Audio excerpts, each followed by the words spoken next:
Assalamu alaikum dear students of class 9. This is your computer science lecture and we are doing chapter number 3, office automation, page number 97 till page number 103. Students, we have already discussed and we have already learned about Microsoft Word. Now from today we are going to study about Microsoft Excel, and our topic is spreadsheets. We have already learned in our previous classes that what is spreadsheet and how to use it, but here in this chapter we are going to study it in more detail. A spreadsheet is used to store, it is used to organize, and it is used to calculate and present the numerical data in an easily understandable format.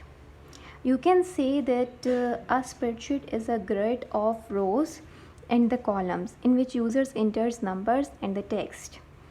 Spreadsheet programs are powerful multi-purpose calculators capable of everything from adding 2 plus 2 to solving problems that involve complicated calculations. These spreadsheet programs, or you can say that Microsoft Excel is used in almost every business or in every office field.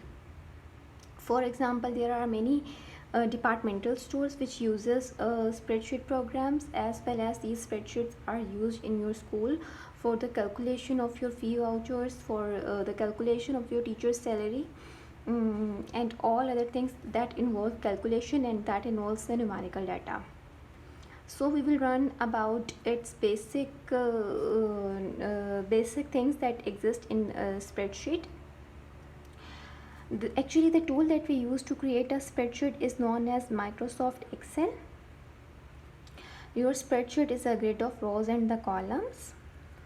So we can say that when we move horizontally, we call it as rows, and when we move vertically, we say it as columns. So we can say that A column, B column, C and D. And for the rows, we can say that this is our second row, this is our third row, and so on. You can say that the cell on which you are working on, or on the cell which you have selected, is known as an active cell. To point out or to identify any one given cell, there is an address. So how the address is created?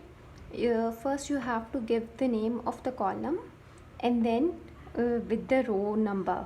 So if I want to give address to this cell, what is it? It is in C column and in third row. So we will call it as C3.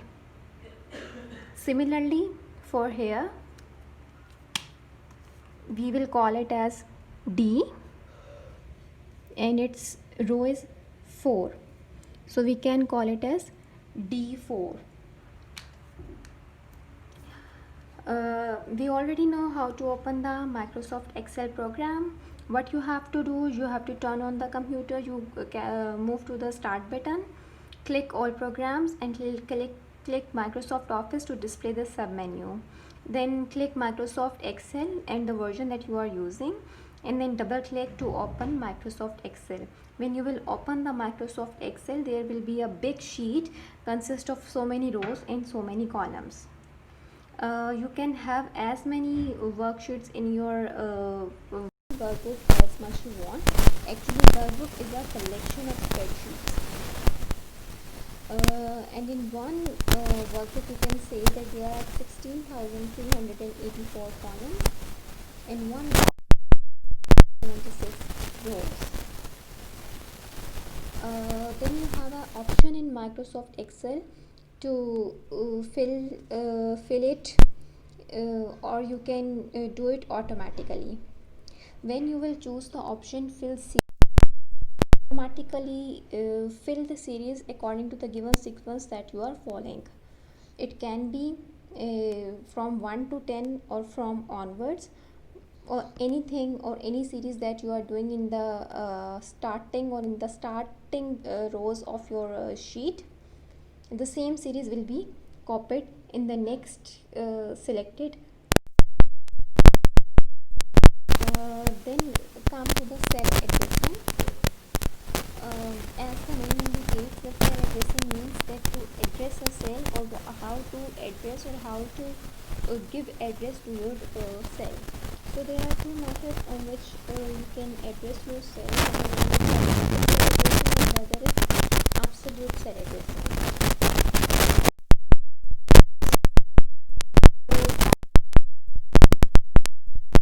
That changes.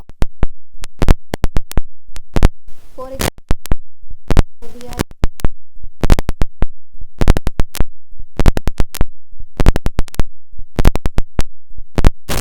when the address will become B5 is equals to B5 plus B5. But in absolute cell addressing,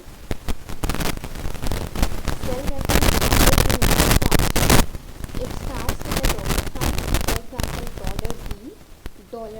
It does not change by changing the formula or by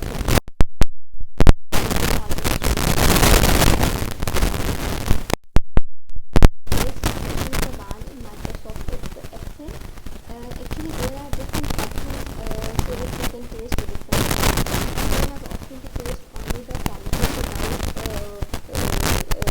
pasting any content, or you have the option to paste without content or any formula.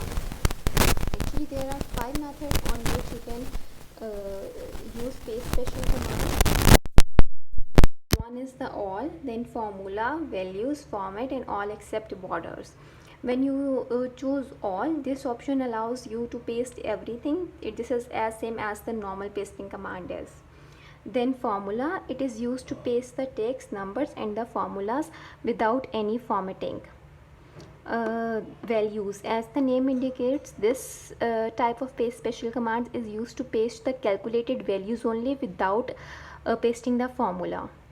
Formats, as the name indicates, this option is used to paste only the formats without formatting any, without pasting anything, without pasting any cell content. Cell content means any formula or any value.